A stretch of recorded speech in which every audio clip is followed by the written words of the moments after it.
오늘은 어린이 주일입니다. 어떻게 하면 우리 자녀에게 최고의 선물을 줄 수 있을까 생각했습니다. 그래서 오늘 설교 제목을 우리 자녀에게 믿음을 물려주는 길로 정했습니다. 여러분은 자녀에게 무엇을 물려주고 싶으십니까? 재산도, 학벌도, 사회적 지위도 정말 중요할 수 있습니다. 그러나 그것이 자녀의 인생을 끝까지 지켜주지는 못합니다. 진정으로 자녀에게 물려줄 가장 귀한 유산이 있다면 그것은 바로 믿음의 이름입니다. 오늘 본문인 창세기 5장은 전체를 살펴보면 겉으로는 단순한 족보처럼 보여요. 누가 누구를 낳았고 몇 살까지 살았고 죽었다. 반복의 나열입니다. 그러나 이 족보는 단순한 기록이 아닙니다. 하나님께서 믿음의 길을 걸은 사람들의 이름을 기억하시고 기록하신 믿음의 계보입니다. 여러분, 세상에서는 우리가 번호로 불릴 때가 의외로 많아요. 병원에 가면 243번 정각편이 떠요. 실수로 못 보면 243번 손님하고 부릅니다. 관공서에 가면 대기번호 23번입니다. 학교에선 학번 77학번입니다. 회사에 가면 사원번호로 불립니다. 그 순간 우리는 숫자에 불과합니다. 그러나 하나님 앞에서는 다릅니다. 하나님은 우리를 번호로 기억하시지 않으시고 이름을 부르세요. 사랑하는 나의 야곱아. 고통 속에 있을 때도 나의 야곱아 이렇게 부르셨어요. 우리도 믿음으로 눈물을 흘릴 때 하나님은 우리의 이름을 기억하시고 우리의 이름을 부르십니다. 사람은 잊어요. 사랑했던 사람의 얼굴도 이름도 함께 했던 시간도 세월이 지나면 흐릿해집니다. 심지어 나 자신도 스스로를 잊고 살아갈 때가 얼마나 많습니까? 그러나 하나님은 단 한순간도 우리의 이름을 잊지 않으십니다. 이사야 49장 16절 말씀을 한번 볼까요? 내가 너를 내 손바닥에 새겼고라고 말씀하셨습니다. 이렇게 말씀하신 하나님은 우리의 이름을 영원히 지워지지 않게 새기신 분이심을 믿으시기 바랍니다. 그래서 오늘 본문에 이 이름 하나하나에 시대의 아픔이 있고 하나님의 은혜와 인간의 연약함이 있어요. 그리고 하나님의 약속도 있습니다. 그리고 여러분 심판과 소망이 담겨져 있습니다. 이 이름들은 단순한 개인의 이름이 아니에요. 이 시대를, 그 당시 시대를 우여곡절 끝에 통과하며 하나님의 뜻을 이루어간 믿음의 증표입니다. 오늘 본문 속 아담에서 노아에 이르기까지 이름에 담긴 뜻을 따라서 하나님이 우리 가정, 우리 교회, 그리고 이 민족에게 주시는 메시지를 함께 듣기를 바랍니다. 지금 이 시간 단순한 족보를 넘어 하나님의 마음을 듣는 시간이 되세요. 그리고 오늘 말씀을 통해서 우리 자녀들이 믿음의 이름으로 다시 일어나고 하나님 앞에서 이 이름이 불리는 자녀가 되기를 진심으로 바랍니다. 창세기 5장 1절을 김서진 어린이가 봉독하시겠습니다. 네. 그는 930대 이것은 아담의 계보를 적은 책입니다. 이것은 아담의 계보를 적은 책이니라. 하나님이 사람을 창조하실 때에 하나님의 모양대로 지으시되. 아멘. 감사합니다. 감사합니다. 여기서 아담은 사람이라는 뜻이에요. 그런데 이 사람을 흙에서 만든 존재입니다. 하나님께서 흙으로 사람을 빚으시고 그 코에 생기를 불어넣으셔서 하나님의 형상을 지닌 존재로 세우셨습니다. 그러므로 아담은 흙이지만 영혼을 담은 그릇입니다. 여러분, 우리의 자녀는 흙처럼 연약하지만 그러나 하나님의 숨결이 담긴 존재라는 사실을 꼭 명심하시기 바랍니다. 우리 자녀가 자신의 정체성을 세상의 기준이 아니라 하나님 안에서 찾도록 도와주셔야 합니다. 우리 자녀에게 너는 하나님의 형상을 따라 지으신 존귀한 존재란다 라고 매일 선포하시기 바랍니다. 어릴 때부터요. 그래서 하나님의 형상인 여러분의 자녀, 손주들이 하나님을 더욱더 사랑하고 세상에서 모든 고난을 극복하고 승리를 누리는 하나님의 자녀가 되시길 축복합니다.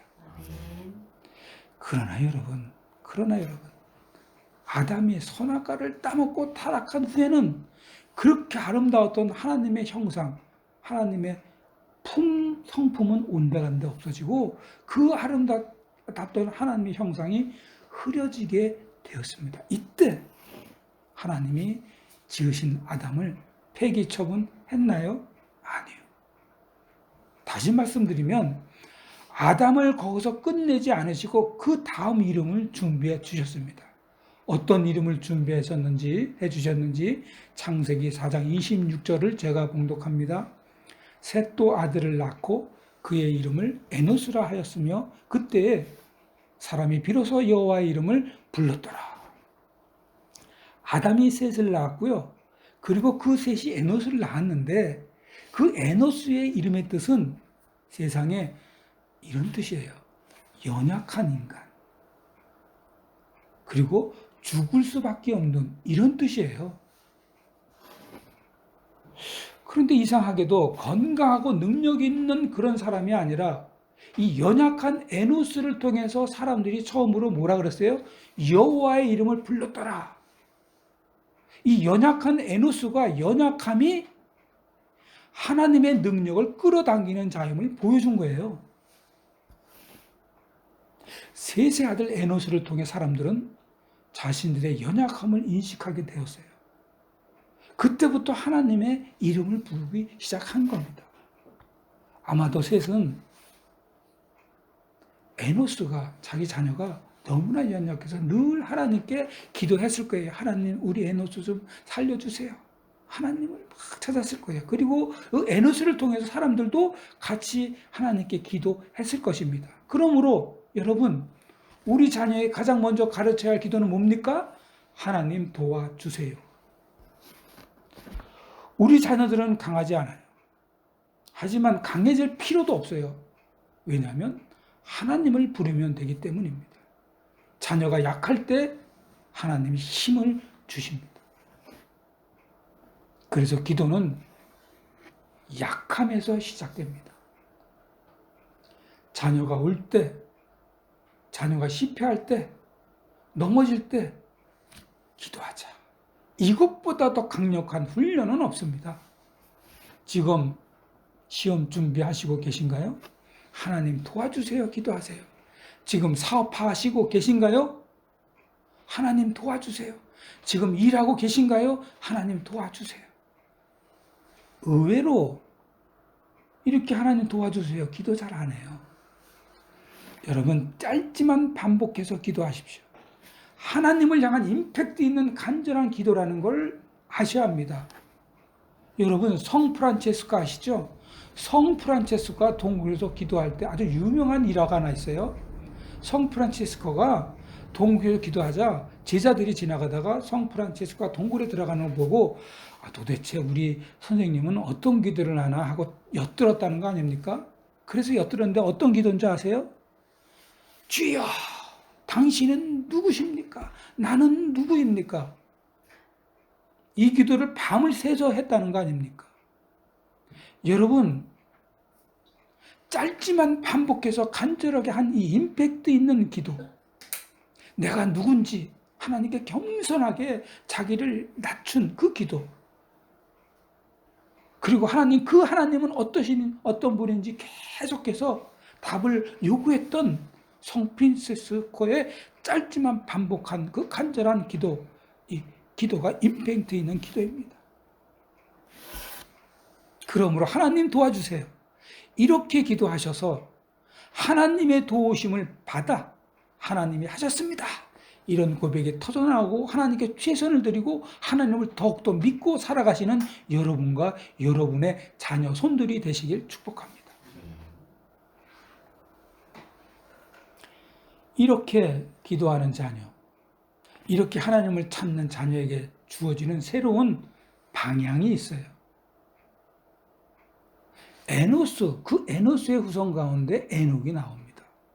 기도로 하나님을 부르던 백성 가운데 하나님과 실제로 300년을 동행한 사람이 나타나세요.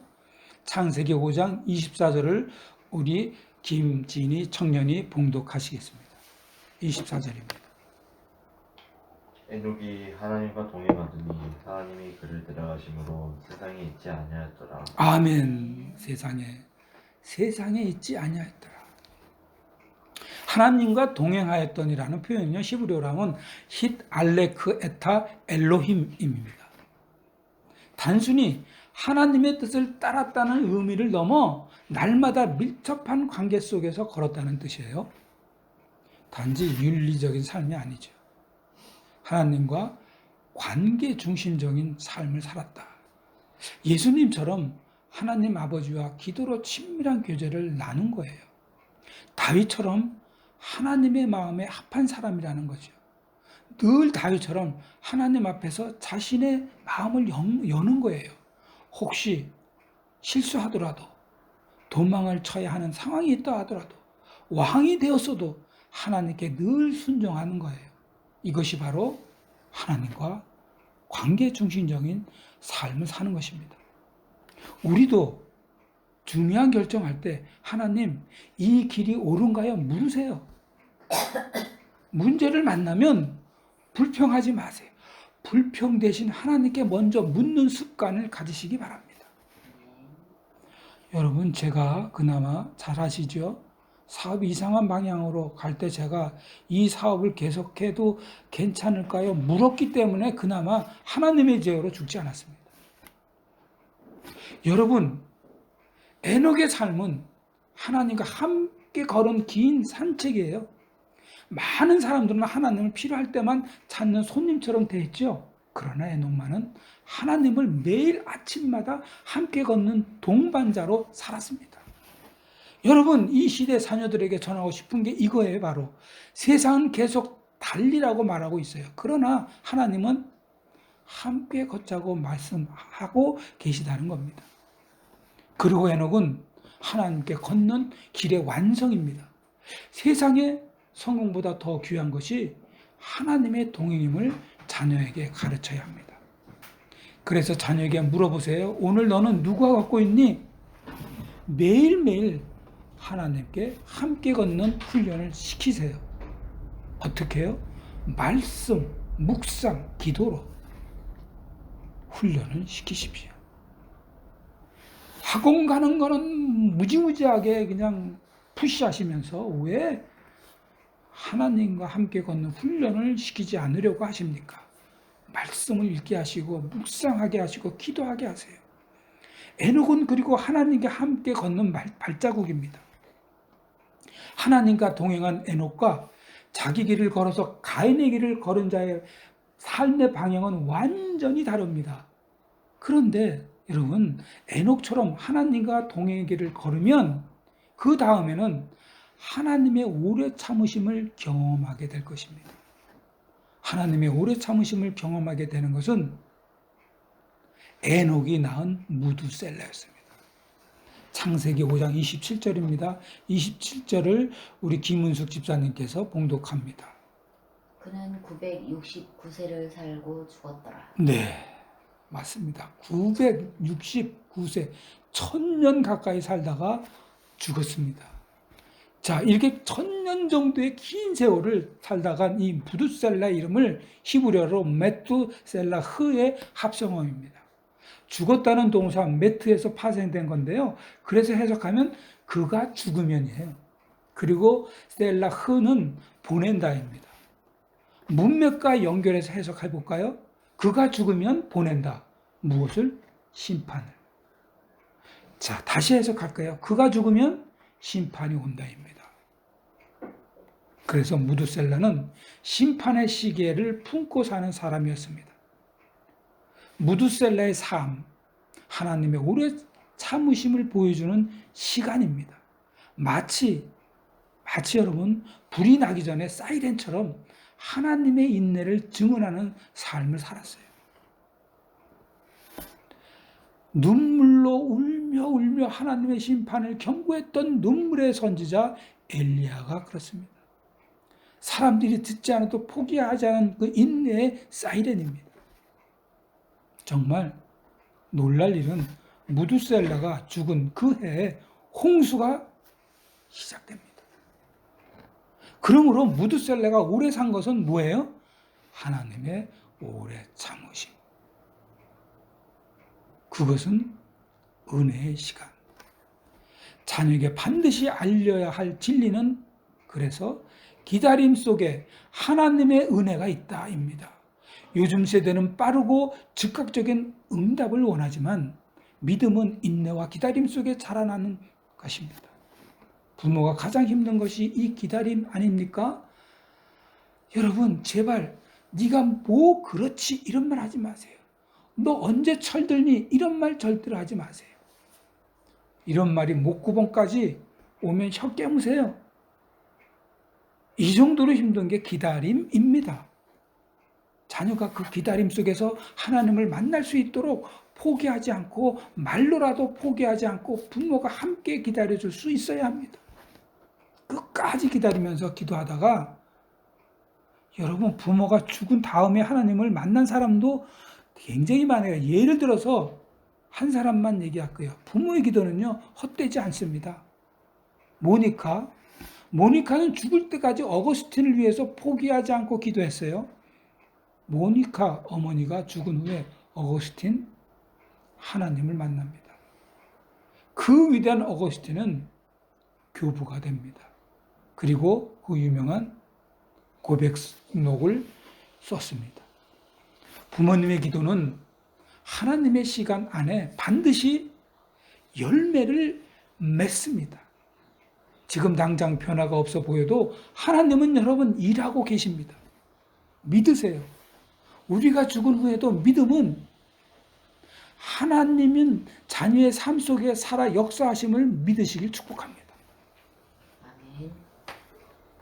마침내 무드셀라 이후에 새로운 시작을 하나님이 등장시킵니다.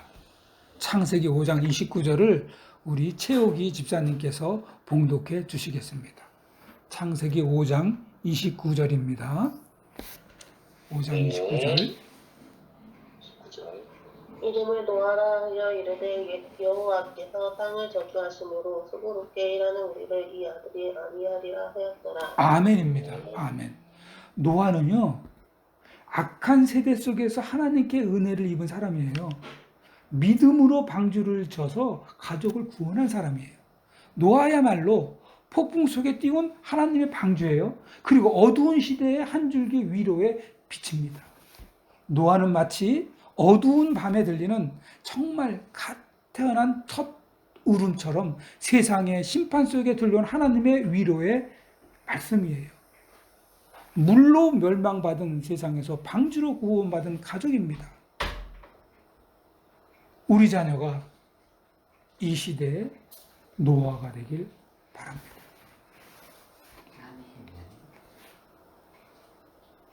세상의 흐름에 휩쓸리지 않고 하나님의 말씀을 따라 준비하고 가족을 살리는 방주를 짓는 그런 자녀이길 바랍니다. 이 믿음이 하루아침에 세워지지 않았죠. 아담에서 시작한 정체성, 그리고 셋을 통해 회복과 그리고 에노스의 기도, 그리고 에녹과 같은 동행, 무드셀라의 기다림, 이 모든 믿음의 여정이 쌓여서 노아의 구원을 준비하게 된 겁니다. 사랑하는 가족 성도 여러분, 창세기 5장 그 긴 이름들은 단순한 이름 기록이 아니에요. 하나님의 마음, 하나님의 구속 역사인 믿음의 계보입니다. 우리 자녀가 어떤 이름을 이어받게 할 것인가?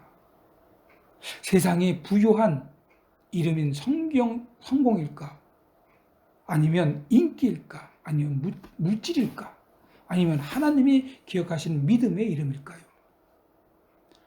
여러분, 하나님을 닮은 아담의 이름, 실패해서 다시 일어난 셋의 이름, 하나님과 동행하는 에녹의 이름, 은혜 속에 인내한 무드셀라의 이름, 구원의 방주를 준비한 노아의 이름, 이 이름이 여러분의 자녀의 이름이 되기를 축복합니다. 아멘. 그리고 이 이름을 위해 부모인 우리가 먼저 믿음의 삶을 살아갑시다. 믿음은 여러분 유전이 아닙니다. 유산입니다. 기도로, 눈물로, 모범으로 물려줄 유산이에요. 우리 자녀가 하나님의 이름으로 불리는 인생이 되도록 오늘부터 다시 가정에서 믿음의 방주를 짓기를 축원합니다. 다 같이 기도하겠습니다. 아버지 하나님, 아담으로부터 시작된 하나님의 형상과 셋을 통해 다시 주신 회복의 은혜와 에노스를 통해 부르게 하신 하나님의 이름과 에녹과 함께 걷게 하신 동행의 축복과 무드셀라를 통해 보여주신 오래 참으심과 노아에게 맡기신 구원의 사명을 오늘 우리도 기억하고 우리 자녀에게 그 믿음을 전하게 하여 주시옵소서. 아멘. 세상이 성공이라고 부를 때 우리 자녀들은 동행이라 부르게 하여 주시옵소서. 세상이 빠름을 따를 때 우리 자녀들은 기다림과 인내를 배우게 하여 주시옵소서. 그래서 하나님의 나라에 기록될 이름을 우리 자녀들의 삶 가운데 새겨 주시옵소서. 예수님의 이름으로 기도합니다. 아멘.